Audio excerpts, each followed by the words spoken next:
And welcome back to another daily devotion. I am Pastor Roy here at Woodlawn Christian Church in Lake City, Iowa, and this devotion is for Wednesday, December 20th of 2023. We are getting very close to the end of the year. We're getting even closer to Christmas. And by the way, as you probably already expected or probably already thought, there won't be a devotion on Christmas Day, nor will there be one on New Year's Day. So we'll have 2 days next Monday, and the following Monday, we won't be here, or I won't be here. You might come here and look at one of the old ones. You're more than welcome to, but there won't be a new one on Christmas Day or New Year's Day. With that, we are going to finish up the section we started yesterday. Yesterday, we just took a little nibble at this section that the Revised Standard Version calls Jesus Calls Levi. And I should tell you, we're in the second chapter of the Gospel of Mark. That's where we're at. We're in Mark. And today we're going to look at verses 15 to 17. Yesterday, we looked at 13 and 14. That was just the beginning where Jesus walks by and calls Levi, or Matthew, from his tax booth. And of course, Levi, or Matthew, jumps up immediately and follows him, because that's what we do in Mark's gospel. We just don't mess around. We go, go, go, and we do it now. We don't screw around at all. Time's a wasting. That's really the underlying tone of Mark's gospel. Remember that. And immediately, and all of that comes up and again. And we're going to start out today with an and as he sat at the table in his house. So let's jump into 15 through 17. Chapter 2 of Mark's Gospel. And as he sat at table in his house, many tax collectors and sinners were sitting with Jesus and his disciples, for there were many who followed him. And the scribes of the Pharisees, when they saw that he was eating with sinners and tax collectors, said to his disciples, "Why does he eat with tax collectors and sinners?" And when Jesus heard it, he said to them, "Those who are well have no need of a physician, but those who are sick. I came not to recall the righteous, but sinners." Okay, forgive me for stumbling a bit on that. Those who are well have no need of a physician, but those who are sick. I came not to call the righteous, but sinners. All right. And that's the point. We do have to be in some of those situations where we are around people that are, have fallen. We're all fallen. We're all sinners. So Jesus has come to be our physician for all of us, because we all mess up constantly, to be blunt. Some of us more often than others, but all of us mess up. So he's here for all of us. We all need the great physician. We all need him, because we are all unrighteous and we're all sinners. But the point is that they're seeing him at table with these guys, and of course that's a big deal in ancient days. It should be a big deal now.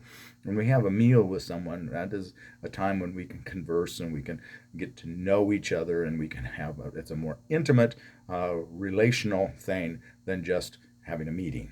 Okay, a meal is an important social aspect to getting to know someone and to getting to have a true and real relationship with them. So that's part of why we have communion, folks. So we are at table with the Lord. And of course, as a disciple church, we have communion every Sunday. And I like that.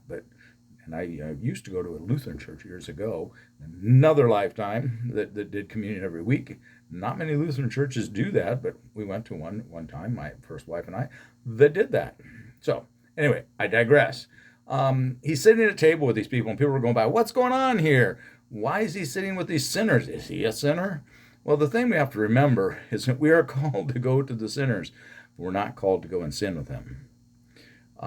People sometimes look at this and say, "Hey, Jesus was with the sinners," and almost, and I don't think they actually say that, but it's almost an inference that, so their sinning must not have been that bad. That's not the point. The point is the sinning is bad.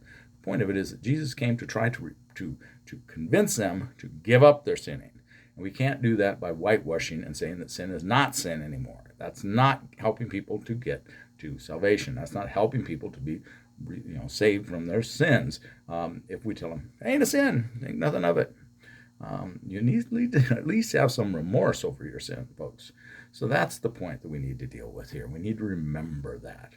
But all of us are fallen. Jesus has come for all of us. He says he's not those that are well. Well, none of us are well, unfortunately. It would be great if we were.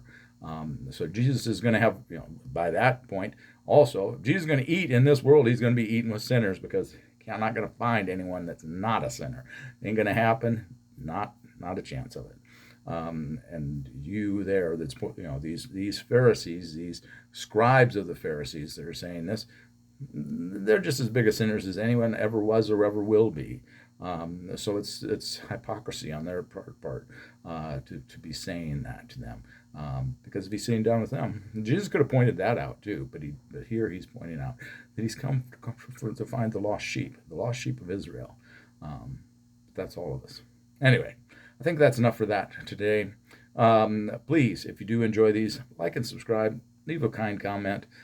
Feel free to share them on Facebook, wherever, on whatever social media you're on, or whatever social media where you can share them. Please feel free to do that. Not a problem. I don't get worried about that. I don't get any monetary.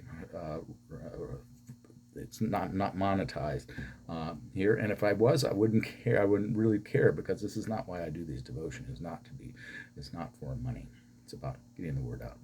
So with that, be a blessing to someone today. Tell them about Jesus. That'd be a wonderful way to bless them, don't you think? All right, take care. God bless you. God loves you. Bye-bye.